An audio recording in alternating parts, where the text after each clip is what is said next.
Alright everyone, welcome back again to my YouTube channel. My name is Kevin Saili. Pada YouTube channel ini teman-teman akan menemukan informasi menarik seputar cryptocurrency. So if you do like cryptocurrency, make sure kalian subscribe channel ini. Teman-teman, welcome back again di video update untuk kondisi Bitcoin. Jadi untuk kondisi terkini, saya bakal kasih update dengan quick update aja. Jadi langsung aja kita masuk ke dalam technical analysisnya. So untuk closing weekly sebenarnya ya kita sudah antisipasi lah ya.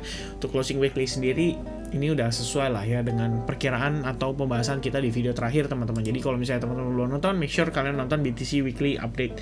Jadi kalau untuk situasi atau kondisi saat ini atau video kali ini lebih tepatnya, kita akan langsung dive into daily dan juga ke hourly. Jadi kita pengen kasih update teman-teman terkait dengan kondisi pergerakan kripto saat ini. Pertama, yang perlu kalian perhatikan dan tentunya kita perhatikan sama-sama lah ya. Secara closing weekly, closing daily itu sudah mematahkan support penting di kisaran level $40.000, which means sebenarnya level $40.000 ini itu udah kelihatan kayak kurang begitu impactful ya terhadap pergerakan kripto atau terhadap pergerakan Bitcoin lah lebih tepatnya untuk saat ini. Karena seperti kita lihat teman-teman, key support $40.000 itu benar-benar di break ya tanpa mercy. Jadi kayak langsung aja, nggak pakai lama, nggak pakai banyak drama lah ya, langsung ditembus teman-teman pada closing candle kemarin. Dan sekarang kita ngelihat untuk kondisi pergerakan Bitcoin sendiri masih under pressure. Dan mungkin saya pengen sampaikan kepada teman-teman ya, untuk kondisi $30.000 ataupun $24.000 ini merupakan analisis based on Fibonacci extension teman-teman. Dan ini sama sekali tidak ada unsur untuk menakuti teman-teman ya. Jadi balik lagi, ini adalah potensial yang kita ngelihat aja pada situasi market terkini. Dan seperti yang kita ketahui secara fundamental, which means kita udah bahas di Chit-Chat Crypto terakhir teman-teman, sebenarnya memang kurang begitu mendukung untuk market crypto itu, terutama untuk Bitcoin bisa sesegera mungkin rebound. Saya tahu banyak banget teman-teman di sini yang mungkin punya pemikiran sedikit berbeda ya. Bukan berbeda sih, sebenarnya memang pada dasarnya kita akui lah ya, yang namanya whale atau big fund ataupun bandar itu selalu pengen menang teman-teman. Tapi kita juga harus pahami beberapa hal, bahwa yang namanya situasi tertentu itu belum tentu istilahnya bisa dengan mudahnya dikontrol sama bandar teman-teman. Karena balik lagi, kondisi yang memicu pergerakan saat ini itu disebabkan juga oleh yang namanya panic selling ya. Kita nggak cuma berbicara soal leverage trader yang melakukan short atas market teman-teman, tapi kita berbicara juga kondisi di mana seorang traders atau seorang investors yang memiliki Bitcoin di spotnya dan dia transaksi, dia beli Bitcoin dalam istilahnya dalam bentuk benar-benar kripto gitu ya, dia transaksi bukan hanya di leverage atau bukan cuma di options ya. Ini sebenarnya adalah satu situasi yang harus patut dikonsider oleh mereka untuk mereka bisa mempertimbangkan ya, sedikit meminimalisir resiko gitu loh. Anggapannya kita jangan berpikir dulu bahwa ini itu situasinya adalah seperti kita berbicara antara bandar kasino sama antara kasino sama player gitu ya. Kita nggak bisa ngomong kayak gitu doang teman-teman, karena sejatinya secara tradisional kita memperdagangkan Bitcoin itu ya simple aja ya. Bitcoin itu punya supply-nya beredar ya, terus dari supply itu ya sekian dipegang sama siapa, sekian dipegang sama siapa, lama-lama jadi barang langka. Nah pertanyaannya adalah, apakah whales ini atau investor kuat ini itu bisa ibaratnya tuh kita bilang ya, bisa punya mentalitas seperti seorang diamond hand lah kita bilangnya ya, which means kondisi digoyang, kondisi market secara global itu dalam kondisi red, dalam kondisi terpressure, tapi mereka masih bisa hold kriptonya mereka. Nah itu adalah hal yang kita sama-sama tahu teman-teman, kita nggak bisa kontrol gitu ya. Kalau misalkan perbandaran ya mungkin dia bisa aja melakukan yang namanya short squeeze ya. Jadi kalau misalnya orang lagi banyak ngelong, diturunin harganya supaya banyak yang likuidasi dan lain sebagainya. Ya itu hal sepele teman-teman ya. Impactnya itu paling kayak cuman ya paling berapa jam lah kita ngomong. Tapi kalau misalnya kita udah ngomongin pergerakan market atau potensi harga ke depannya, ya ini kita lagi ngomongin situasi terkini di mana hal tersebut itu juga dipengaruhi oleh kondisi fundamental sekarang. Sama aja halnya gini teman-teman, kita bilang dolar Amerika Serikat menguat, nggak bisa dong kita memaksakan bahwa rupiah itu harganya harus di bawah 15.000 atau di bawah 14.000 ya. Faktanya kalau misalkan dolar menguat, rupiah pasti melemah, dan kalau rupiah melemah nilainya bisa melambung bahkan hingga 15.000 per dolarnya teman-teman. Dan itu adalah situasi fundamental yang nggak bisa kita apa-apain gitu ya. Mau dibilang nanti kalau misalnya kayak gitu kebaca dong, semua orang beli dolar aja supaya nanti kalau misalnya rupiahnya kriptonya melemah, harganya rupiah menguat, maksudnya naik terhadap dolar, ya udah kita tinggal jual dolarnya. Ya udah, lakuin aja teman-teman. Tapi pertanyaannya adalah seberapa banyak orang yang punya pengetahuan ini gitu loh. Kita nggak ngomongin, sekarang simple deh, yang nonton video saya rata-rata itu sekitar 10 ribuan ya, 10 ribuan views. Kebayang gak sih masyarakat di Indonesia yang aware terhadap cryptocurrency itu ada berapa persen? Dan berapa sih jumlah keseluruhannya secara total? Dan dari jumlah keseluruhannya itu, berapa banyak sih yang nonton video saya dan aware akan apa yang saya sampaikan ini? Which means, some of them pasti nggak ngerti situasi fundamental yang saat ini terjadi. Bahkan kalau kita lihat di komen aja dari video-video yang saya berikan, itu sometimes masih ada orang yang memperdebatkan gitu. Kayak bilang, Maret ini pasti diangkat nih harga kripto ya, walaupun bakal ada suku bunga dan lain sebagainya. Gini loh teman-teman, kalau kita berbicara soal isu itu udah lama, tapi kalau kita ngomongin soal suku bunga itu benar-benar akan dieksekusi dan dinaikkan, itu Maret mendatang. Dan itu situasinya bisa berbeda ya. Selama kalian trading di kripto mungkin sepanjang buluran akhir 2020 sampai 2021 awal, sebelum terjadi May crash akibat FUD dari China ya suku bunga US nggak kemana-mana gitu. Tapi kalau misalnya suku bunga US naik, kalian yakin impact-nya nggak akan sebegitu besar terhadap market kripto gitu. Kalian yakin bahwa market kripto masih bisa naik di tengah tekanan akibat penguatan dolar yang disebabkan oleh kenaikan suku bunga? Ya mungkin saja bisa, tapi balik lagi, apa yang menyebabkan hal itu bisa terjadi? Apakah ETF spot finally di-approve, itu bisa mendongkrak harga, atau mungkin regulasi Joe Biden terhadap market kripto yang ternyata dirasa sangat longgar sehingga masyarakat bisa bebas bertransaksi cryptocurrency? Atau mungkin pajaknya diperberat teman-teman ya.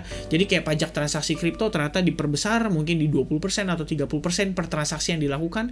Kita nggak pernah tahu teman-teman. Tapi yang pasti adalah sekarang kita melakukan technical analysis karena kita mencoba untuk mencari tahu potensi bottom. Kita bukan menebak ya, kita bukan menebak dan kita bukan mengatakan bahwa ini pasti di level itu ya. Tapi kita di sini mencoba mencari tahu, yang artinya teman-teman, anytime saya bisa aja salah ya dalam menganalisa, dalam memproyeksikan, karena kita nggak pernah tahu. Yang namanya market itu very dynamic, everyday dia berubah, everyday kita bisa aja salah. Dan tentunya di sini sederhananya kalau saya personally ya berharap harga kripto naik, tapi kita prepare for the worst. Dalam arti kalau kalian ngelihat ada potential untuk market bisa turun sampai $30,000 testing ke level tersebut, ya kenapa nggak kita waspada? Kenapa harus kita serok dalam jumlah yang banyak di saat harga sekarang gitu loh? Karena balik lagi, prinsip saya kalau di trading, lebih baik saya kehilangan profit, dalam artian lebih baik saya nggak dapat profit daripada saya harus kehilangan aset gitu ya.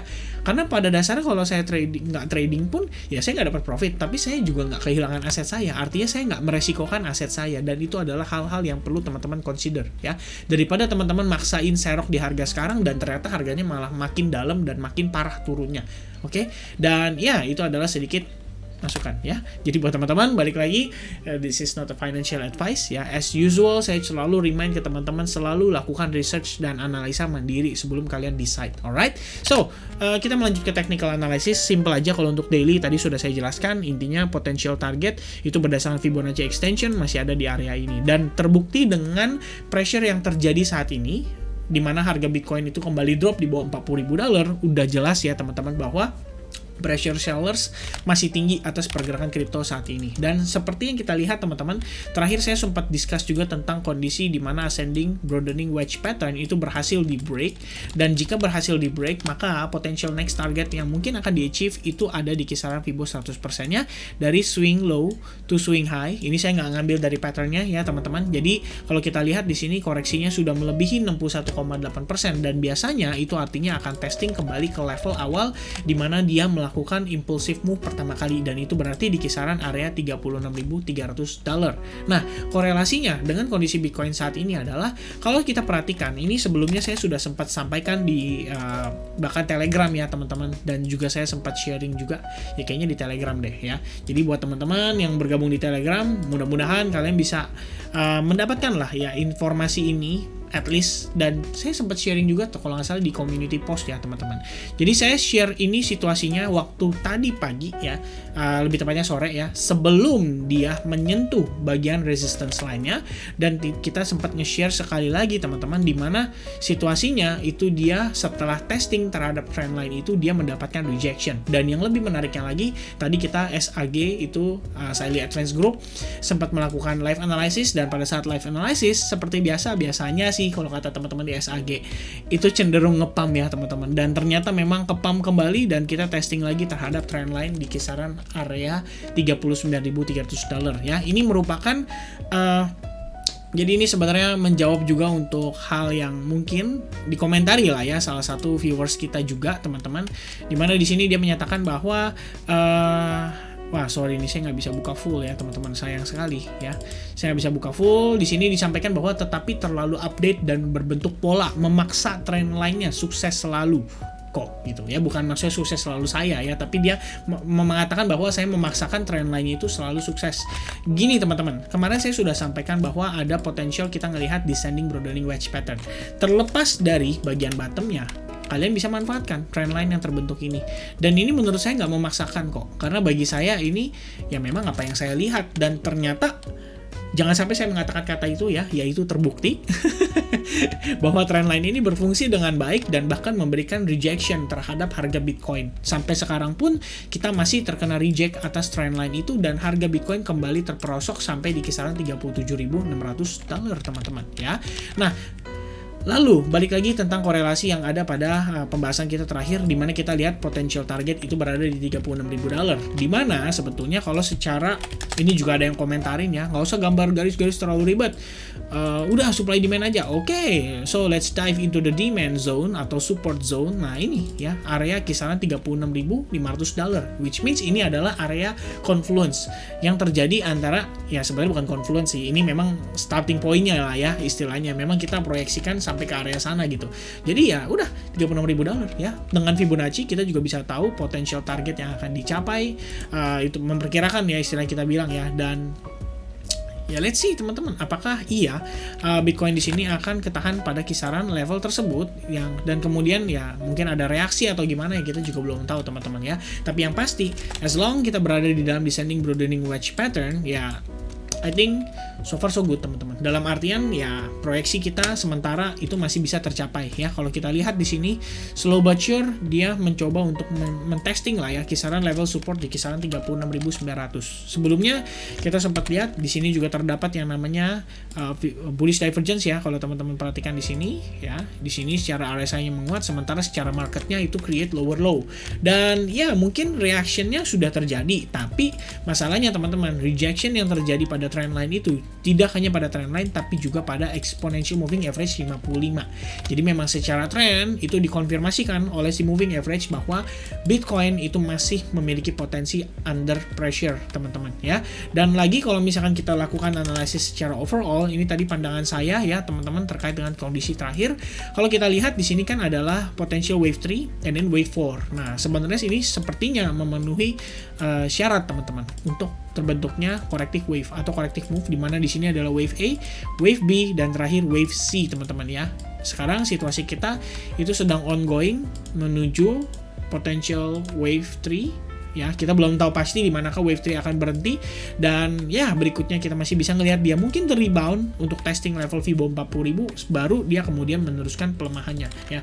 Entah sampai berapa, tapi ya sementara proyeksi kita di kisaran $30.000, dan itu berdasarkan Fibonacci extension teman-teman ya, yang saya tarik dari wave 1 ke potential pullback di wave 4-nya dia. Alright, so saya rasa itu saja teman-teman untuk video update kali ini untuk Bitcoin ya. Mudah-mudahan apa yang saya bagikan seperti biasa bisa bermanfaat bagi teman-teman semua. Tentunya diambil positifnya, dibuang negatifnya, dan sekiranya saya ada salah-salah kata mohon maaf teman-teman.